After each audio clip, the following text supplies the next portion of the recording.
I must say that indigenous knowledge does have a value. I will give one good example of indigenous knowledge that is sustainable and is likely to go on despite the fact that the world is techno-driven. You take a nomadic family in Africa or community, whether they are in the north or whether they are in East Africa.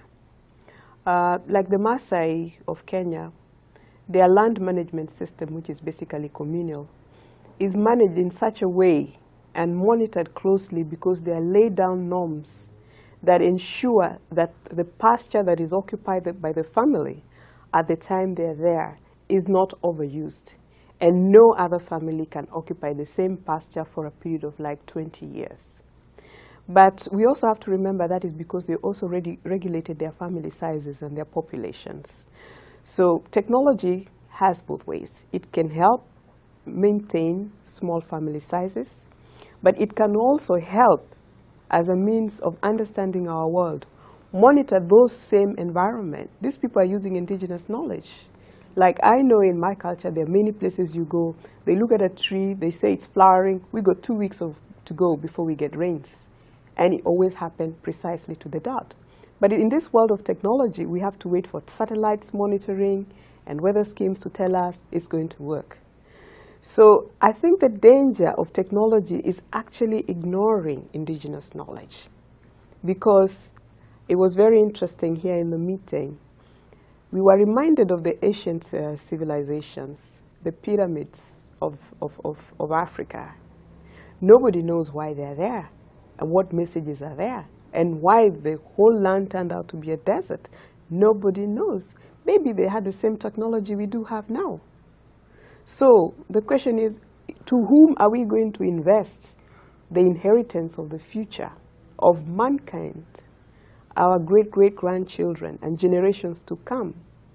Are we going to invest in technology totally? What system would be sustainable? It's pretty obvious that for sustenance, we need diversity. We need diversities of the cultures, and for the cultures who understand the microenvironments from where they live, to maintain those through a tradition of a way of living rather than investing that in technology.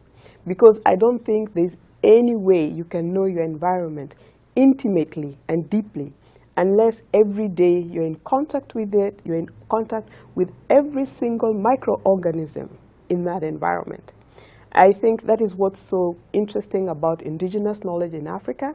And I think Africa, unlike other continents, has a challenge because we have such a diverse microenvironments which cannot really be, be maintained under the current system of productions and technology as we see it today. The environments are also very, very fragile, and the only way to maintain those fragile environments is to vest them in the people who have interests vested in those particular environments. So indigenous knowledge will be maintained to some extent, yes, but it's a challenge to the developers of technology to try and make sure that indigenous knowledge is maintained. One good reason is that if you take the world of indigenous knowledge, just take something that is very common to all of us in the world of agriculture, where we all know. I don't think man has still been able, through modern science, been able to maintain all of the world's biodiversity and land races, particularly on food. I don't think we have got it all yet. So where is that knowledge? It is with people. It is with old people. They are dying. And the information is going. And what is modern science doing? Would like to know. I think that is a real challenge for particularly the people who are working in institutions of higher learning, education systems, to open up new avenues of studying the environment that man is living in, to create a greater understanding of the interaction between nature and man himself. I think that is the biggest challenge.